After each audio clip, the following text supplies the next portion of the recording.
Bonjour tout le monde, bienvenue au podcast Les Éconos.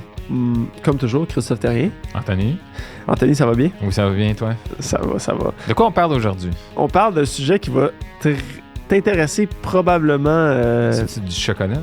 Non, on parle pas de chocolat. Mais Pâques qui s'en vient, mais je t'ai pas acheté de chocolat, Anthony, je m'excuse. C'est correct. Non, on parle d'immobilier. Puis une super. question qui... Ben, un mythe / question qui m'arrive tout le temps. Est-ce que je m'incorpore? Je suis sûr que je t'avais déjà demandé aussi. Pas mal sûr que oui. Écoute, tout le monde qui dit en immobilier me le demande. À un certain point. À un certain point, puis c'est pas évident. C'est pas évident, il y a pas de... Tu sais, dans certains cas, tu peux dire, oui, on y va, Clairement. mais dans ce sujet-là, il y a beaucoup de pour et beaucoup de contre, puis il y a beaucoup de choses que les gens ne savent pas ou qui s'imaginent qu'ils savent, puis qui sont mal guidés. Un peu des points qu'on va voir là, dans la discussion qui suit, je pense qu'on va voir si ça vaut la peine en termes de patrimoine. Ouais, mais surtout... Première, quelle grosse question, est-ce qu'on sauve vraiment de l'impôt? Exactement. C'est la grosse question que tout le monde me dit. Comment sauver de l'impôt si je suis en immobilier? Ouais. Puis c'est ça qu'on va essayer de répondre un peu aux gens de certains points de discussion. Sans Donc, plus tarder. on passe ça.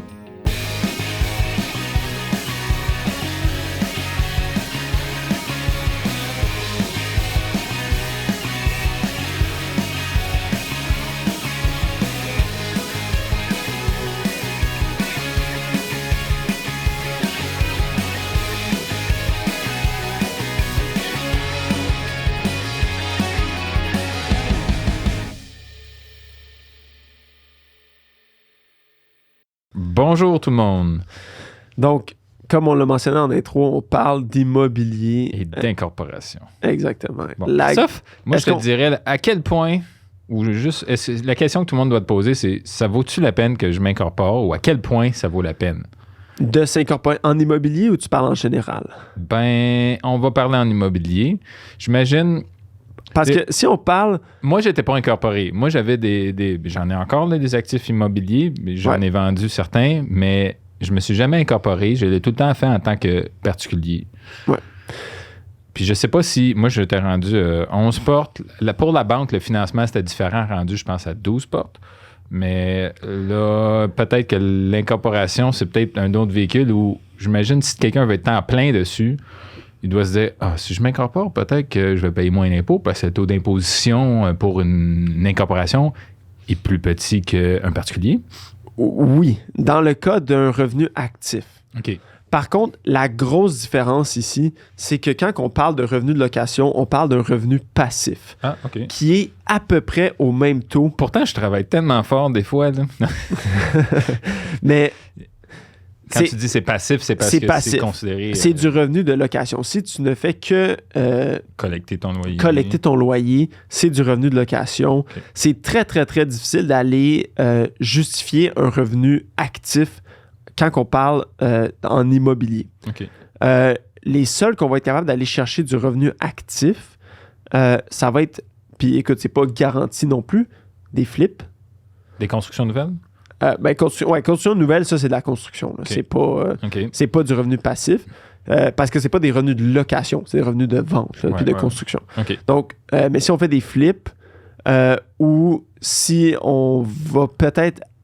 Ça, Airbnb, location à court terme. Okay. C'est comme du revenu... considéré plus actif. Tu as plus de chances. OK. Parce que c'est de la location quand même, mais c'est de la location à court terme. Donc, est-ce que c'est comme du revenu d'hôtellerie? Ou est-ce que c'est du revenu passif? Donc, tu sais, il y a plusieurs critères. Il n'y a pas un critère à dire « moi, je suis à court terme, that's it. OK. C'est du revenu actif. Donc, ça passe à passif. Donc, qu'est-ce qui arrive pour une incorporation, une compagnie, en termes de revenu passif? Le taux est différent? Ou... Non, le taux...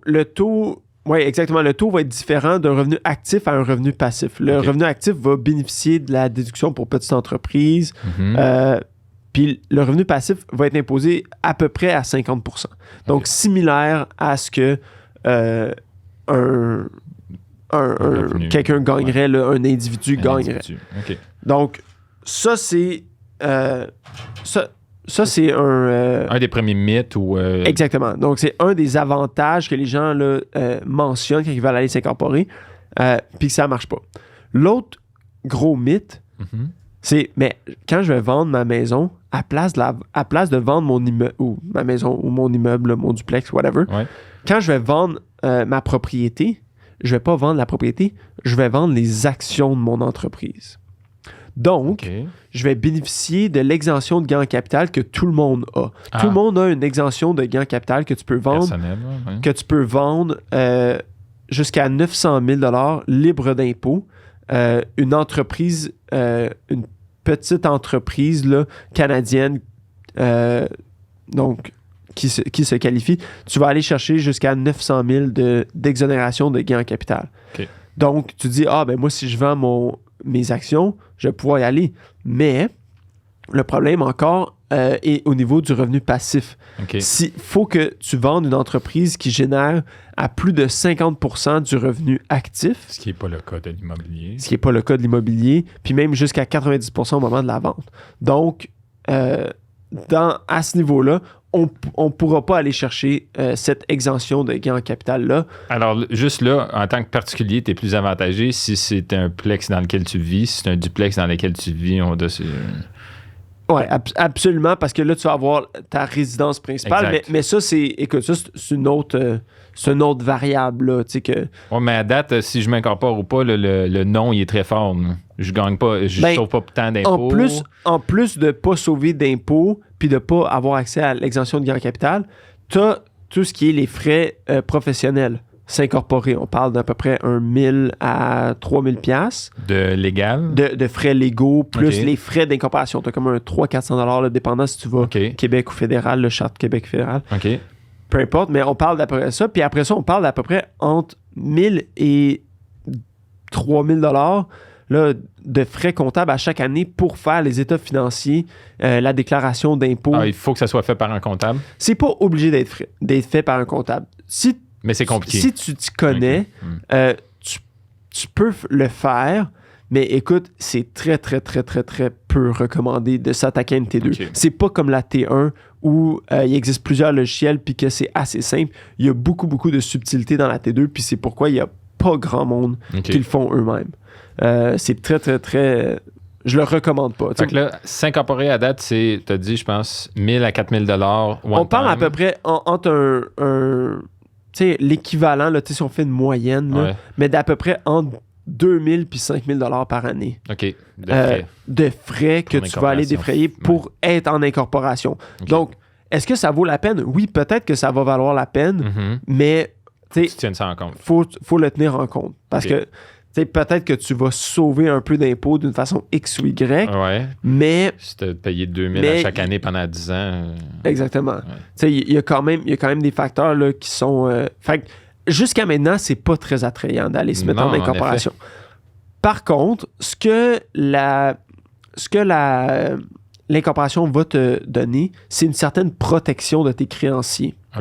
Donc, ou protection légale. Dans le sens où est-ce que c'est pas toi qui détiens le building toi-même. C'est la compagnie. Donc, par exemple, on parlait des flips tantôt. Si tu fais un flip puis que tu as des vices cachés, mais la personne ne pourra pas revenir contre toi, va revenir contre l'incorporation. Donc, toi, tu peux perdre seulement jusqu'à ton capital que tu détiens dans l'entreprise. Tu ne perdras pas tes trucs personnels. Exact. Ils ne viendront pas après ta maison. Ils ne viendront pas après ton patrimoine. Donc, ça peut être quelque chose. Par contre, il faut faire attention parce qu'on peut donner des garanties personnelles. Par exemple, une hypothèque. Par le même fait que l'incorporation te donne une certaine protection contre tes créanciers, la banque le sait. Donc, d'aller mettre une hypothèque à une incorporation, c'est beaucoup plus difficile parce que tu pourrais mettre les clés dans la porte demain matin puis t'en aller si ton immeuble a perdu beaucoup de valeur, qu'il a mal été entretenu ou qu'il y a des litiges contre l'immeuble. Donc, à ce moment-là, la banque le sait. C'est sûr que la banque peut reprendre le building, mais c'est très, très rare qu'une banque va reprendre un immeuble puis le tourner à profit. Même si tu avais déjà mis 20% de mise de fonds, ils veulent s'en débarrasser. ils n'ont pas l'expertise du building. Le fait que c'est une banque qui vend, le prix va définitivement être plus bas. Tu sais, si toi, tu achètes d'une banque, il y a des façons de regarder ça. Il y a quelque chose de... Ouais. Ben, il y a quelque chose, c'est à regarder pour les gens qui regardent en immobilier là, ou qui regardent des opportunités, des reprises de finances ou des affaires, c'est tout le temps des opportunités ou à aller investiguer. Ouais. Le prix est bon, mais il faut que tu ailles voir qu'est-ce qui s'est passé. Puis si c'est un immeuble qui est rentable, pourquoi est-ce que la personne a fait faillite? Exact. Pourquoi est-ce que la banque a repris le building? Parce que si ça valait une certaine somme, pourquoi ne pas vendre l'immeuble? Ouais. Puis régler l'hypothèque Donc, c'est pour ça qu'il y a toujours... La banque, très rarement, va faire un profit. Donc, malgré qu'ils ont une hypothèque sur l'immeuble, ils vont être très, très, très frileux. Donc, si jamais il y a une garantie personnelle qui est mise, bien là, notre protection elle tombe à l'eau un petit peu. OK. Donc, l'incorporation va être valide quand on va faire des flips, par exemple, parce que là, tout ce qui est vice caché, mais, tu sais, si c'est juste un immeuble en général... C'est juste une paix d'esprit tu sais que si tu fais des flips de 5-10 ans sous une compagnie, que ben là, ta maison puis tes affaires aujourd'hui sont à l'abri de ça, potentiellement, là, si tu n'as pas de garantie personnelle. C'est ça. Ouais, c'est sûr. L'autre truc, c'est le fractionnement de revenus qui est possible avec... une incorporation. Ouais. Puis, écoute, le fractionnement de revenus, ça a un peu une connotation négative, là, dans le sens où est-ce que le gouvernement n'aime pas le fractionnement de revenus. Ouais, eux, ça leur fait moins de Puis, il y a du fractionnement de revenus qui est illégal. Dans le sens que je peux pas payer un salaire à ma fille de 4 mois. Là. Ils vont dire... pour s'occuper de ton building. Là, ouais, c'est ça. Elle est foreman de mon projet de construction. Là. OK. mais elle supervise. Mais il y a du fractionnement de revenus qui est légal. Donc, le fractionnement de revenus, c'est pas illégal, c'est les façons de le faire. Donc, par exemple, si moi, je pourrais acheter un building ou avoir... des actions dans une compagnie qui possède un building, puis d'utiliser un fractionnement de revenus pour que ma famille souscrive à des actions. Donc, si par exemple, mon garçon achète 100$ d'actions d'une catégorie d'actions, ma femme achète une certaine catégorie d'actions, c'est possible d'aller leur verser des dividendes par la suite sur ces actions-là. Mais tu as le droit de le faire avec ta famille ou pas? Tu as le droit de le faire avec ta famille, mais ça doit être fait...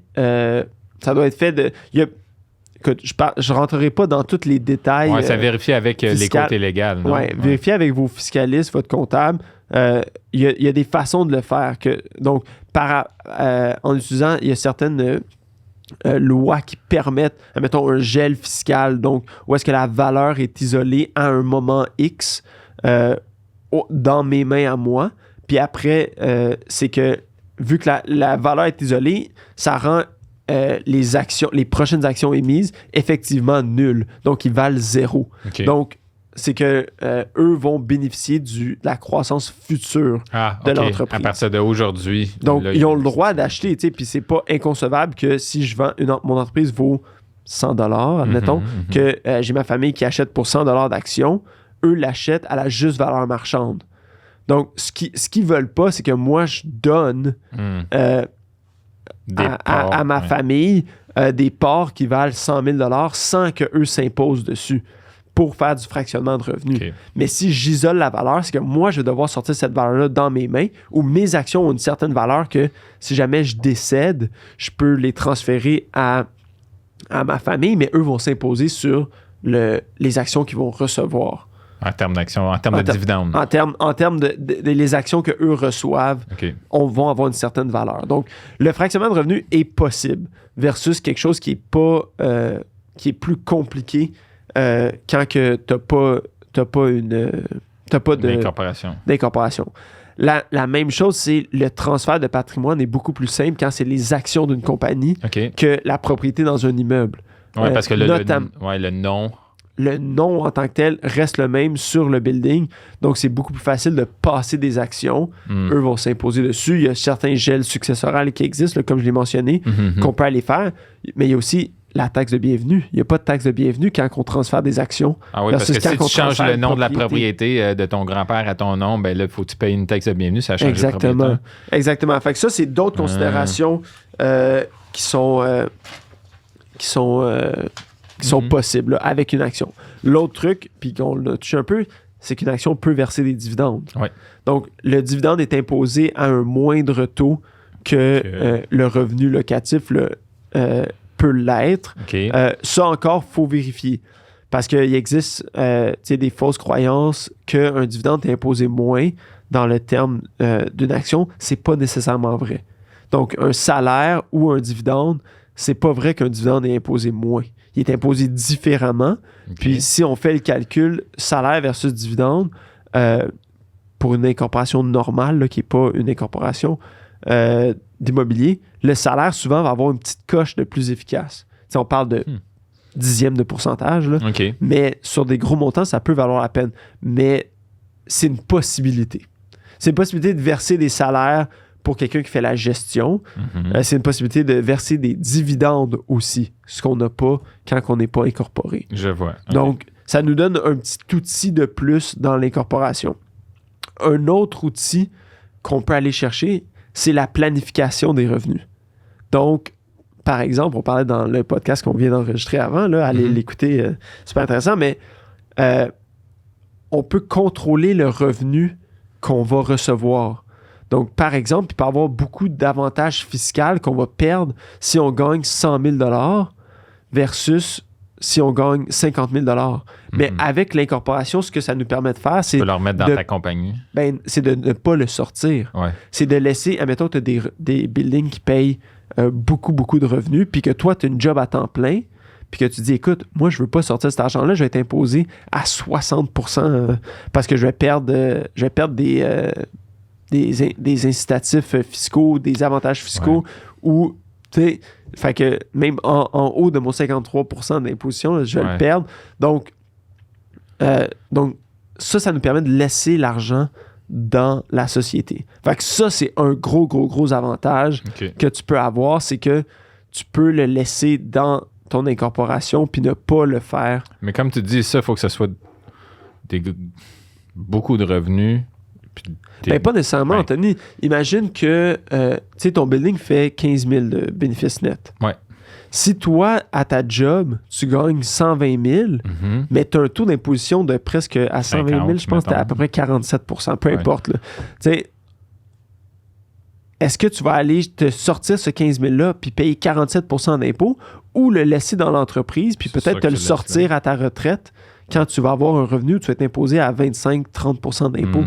Fait que c'est toutes ces planifications-là fiscales qui te permettent de contrôler. Tu as une année où est-ce que tu ne travailles pas parce que peu importe, tu as pris du temps off ou tu te focuses sur justement ta business en immobilier, mais là, peut-être tu peux te sortir un 60 000 des bénéfices que tu as accumulés depuis plusieurs années, puis de contrôler un petit peu tes revenus sortie, comme ça.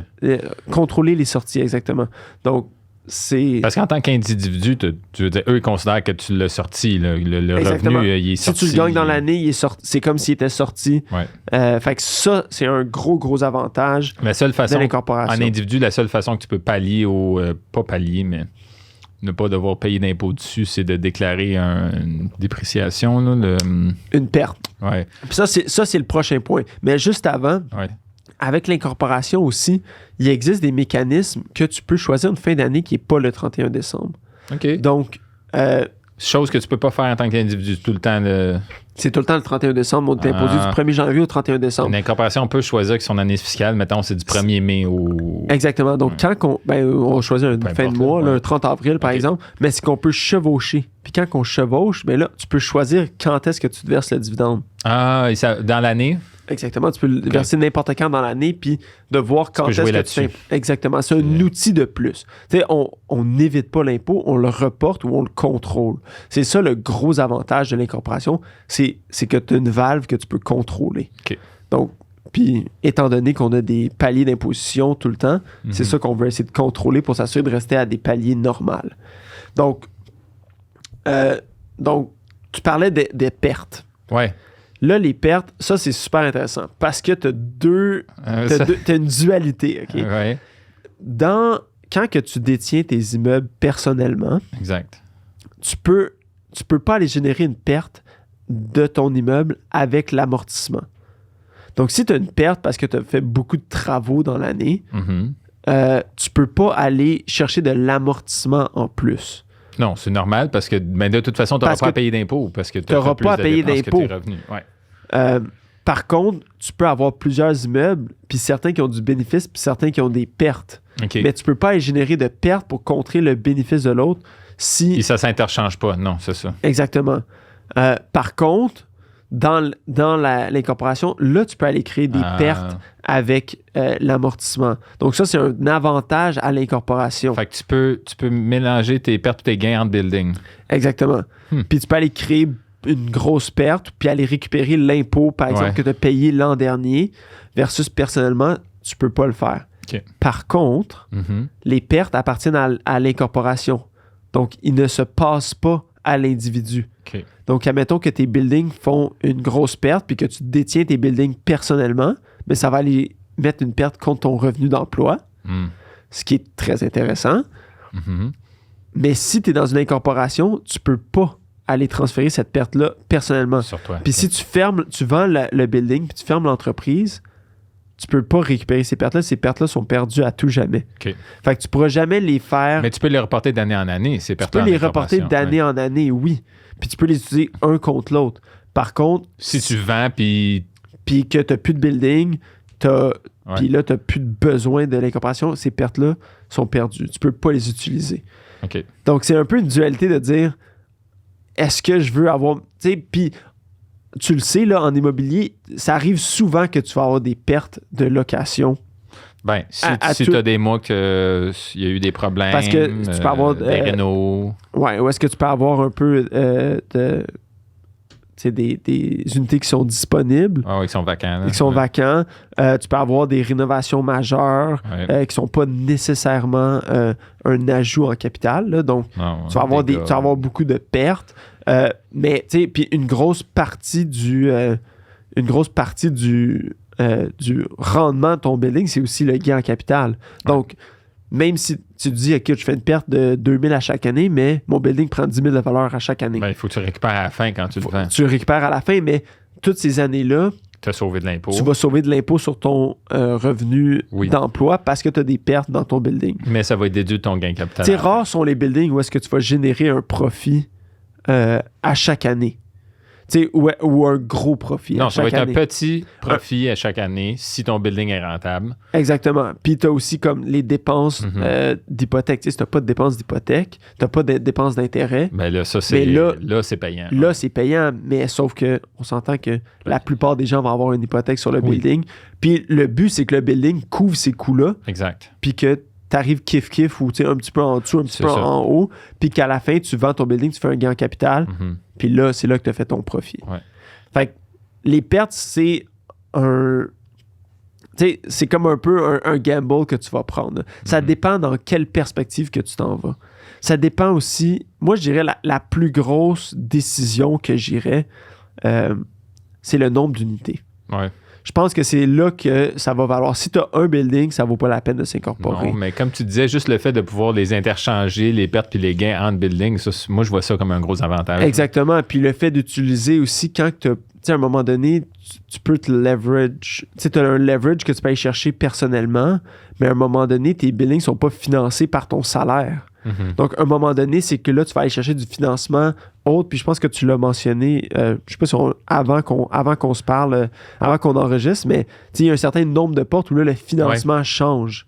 Puis là, les taux d'intérêt sont différents aussi pour les banques. Exactement. Fait que là, la banque va pouvoir dire, OK, je vais prendre une garantie non pas sur toi personnellement, parce que toi, tu as déjà ta maison personnelle, tu as déjà consenti un prêt pour ton premier building, mais je vais prendre une hypothèque sur tous tes buildings dans l'incorporation. Donc là, tu n'auras pas de garantie personnelle avec l'entreprise.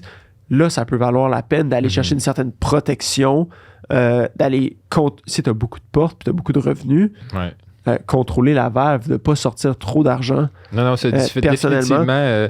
Les gens, quand ils font le calcul du mobilier, il faut prendre en considération l'impôt parce que c'est un gros chunk qui peut faire la différence entre profitabilité puis finalement beaucoup moins de profitabilité qu'on pensait. Exactement. Puis les flips aussi, est-ce que tu vas faire des flips? Est-ce que tu vas faire des... Ton but, c'est-tu d'acheter de faire grandir ton parc immobilier pour ta retraite, ou est-ce que ton but, c'est de acheter, vendre, tu sais, j'ai un peu de liquidité, fait que j'en achète un, mais tu sais, j'ai pas assez de liquidité pour en acheter un deuxième. Fait que si je veux en acheter un autre, il faut que je vende celui-là. Peut-être que je vais vendre celui-là puis en acheter un peu plus gros. Donc, c'est vraiment ça qu'il faut regarder, puis, tu sais, avant de dire « Ah, ça vaut-tu la peine de m'incorporer? » Je sais pas. J'ai l'impression que c'est à une certaine grosseur. Évalue. Exact. Moi, je le ferais un peu en tant que particulier parce que c'est plus simple, puis tu n'as pas les frais, comme tu disais, à chaque année, puis les frais de départ, etc. Puis un certain niveau de, bon, j'aime ça, l'immobilier, je comprends. C'est quoi tes revenus? As-tu un revenu à côté de ça? Est-ce que tu vis que de l'immobilier? Bien là, tu sais, peut-être que ça vaut la peine d'avoir l'incorporation parce que... T'as-tu des associés? T'as-tu d'autres mondes qui travaillent avec toi? T'es-tu le patrimoine, t'as-tu une famille que tu peux faire du fractionnement de revenus? Tu sais, veux pas, là, il va y avoir plusieurs...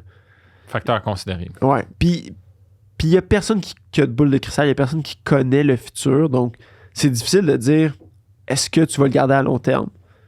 Il n'y a personne qui le sait. Le marché pourrait crasher, le marché pourrait exploser. Tu pourrais avoir une entrée d'argent... mon oncle, ma tante lointain qui décède puis qui te lègue leur fortune. C'est tout le timing. On le sait jamais, mais c'est d'essayer de voir avec le plus d'informations qu'on a puis le plus de facteurs possibles, qu'est-ce qui a le plus de sens pour ma business en immobilier. Exact. Donc, c'est un peu ça que je voulais démystifier parce que les gens me le posent souvent. Puis en pensant que c'est tout le temps la meilleure solution. Ouais. Puis ça vient aussi avec l'incorporation, ça vient avec une certaine complexité, puis puis je devrais pas dire ça parce que c'est moi qui en bénéficie, mais ça vient avec beaucoup un fardeau mental aussi de gestion administrative de « OK, là, j'ai mes déclarations d'impôt personnel. OK, là, j'ai mes déclarations de la compagnie. C'est beaucoup de... J'ai besoin d'avoir 2 comptes de banque séparés. J'ai 2 cartes de crédit. Ça vient avec quand même un certain niveau que peut-être c'est pas tout le monde qui est confortable. Il y en a qui ont la gestion dans le sang puis qu'il n'y a pas de problème. J'en ai des gens qui, pour chaque projet immobilier, ils s'incorporent. OK. Là, c'est un peu intense, là, moi, je trouve, là, parce que même moi, je me perds dans toutes les compagnies qui ont. À chaque fois qu'il y en a un nouveau, ils s'incorporent? Ouais. Ça, surtout des flips, des trucs. Donc, ça veut pas nécessairement dire que c'est la bonne solution. Là. Je pense que... Ça dépend des particularités de ça dépend de tout le monde, de comment est-ce que tu es confortable, est-ce que tu t'incorpores toi-même, est-ce que tu fais la gestion toi-même, ta comptabilité. Il doit y avoir une comptabilité puis des états financiers qui sont beaucoup plus complexes pour une entreprise. La T2, là, la fameuse impôt de compagnie. 3 mois ou à chaque mois? Non, la T2, là, l'impôt c'est une fois par année, mais c'est beaucoup, beaucoup plus complexe qu'un impôt personnel. L'impôt personnel, moi, je recommande aux gens, faites-le vous-même le plus possible. Parce que, exactement, si tu ne comprends pas comment est-ce que tu es imposé, c'est difficile d'optimiser, c'est difficile de prendre des décisions après puis de comprendre pourquoi est-ce que je prends ces décisions-là. Tu peux avoir un comptable qui le fait pour toi si tu as les moyens de payer, mais c'est pas si compliqué que ça. C'est facile à faire. Il y a tellement de logiciels qui expliquent, mais la T2, il y a beaucoup, plus compliqué. Il y a beaucoup de petites particularités où tu pourrais te faire avoir si tu les sais pas. Donc, c'est pour ça que c'est rare les gens qui vont le faire eux-mêmes. Donc, à voir. Écoute, moi, je pense que la meilleure façon... parlez avec votre comptable, parlez avec votre entourage un ou un expert, mentor ou quelqu'un qui en fait de l'immobilier. Quelqu'un qui s'y connaît. Puis écrivez-nous. Écoute, ça va nous faire plaisir d'en discuter. Anthony, tu es passionné d'immobilier. Moi, j'ai beaucoup de connaissances en comptabilité. Donc, on va pouvoir vous aider. Puis peut-être qu'on fera un autre sujet... avec un invité ou... on pourrait reparler d'immobilier. Écoute, c'est tellement un sujet d'actualité en ce moment là avec les taux qui grimpent, l'engouement. Est-ce que les taux d'intérêt vont monter, vont descendre? Écoute, c'est tout un marché qui est super intéressant. Il y a beaucoup de choses à dire. Donc, ça pourrait être le sujet d'un autre podcast. Mais sur ce, je laisse sur ça. Je pense qu'on a donné assez d'informations. Je ne veux pas mélanger les gens plus qu'il faut. Donc, si vous avez... n'hésitez pas, likez le podcast. Si vous faites de l'immobilier, dites-nous si vous êtes incorporé ou pas. Puis, partagez vos expériences. Vous pensez le faire ou si ça l'a aidé à éclaircir peut-être certains points que vous ne connaissiez pas ou si vous avez d'autres questions, laissez-les, mais puis partager le podcast, ça peut aider beaucoup de gens de un peu répandre la vraie information, puis un peu contrer les fausses nouvelles, parce que j'ai trop de gens qui se disent « Ah, mais je savais pas, pourquoi il y a personne qui me l'a jamais dit? » Ben, c'est ça, tu sais. C'est souvent les gens qui ont tort qui parlent le plus fort, donc Tout pour des views. pas nécessairement pour des views, mais tu sais, une connaissance. Ouais, je comprends. Le fameux beau-frère, il y en a à dire. OK. fait que c'est ça que moi, j'essaie de combattre un peu tout le temps, là, les fausses rumeurs. Donc, partagez-le pour que les gens puissent en apprendre plus. Puis tout le monde connaît quelqu'un qui a investi en immobilier. C'est le domaine le plus répandu, là, selon moi. Là. Donc, sur ce, passez une belle journée. Merci Bonne à tous. écoute, puis on se reparle bientôt.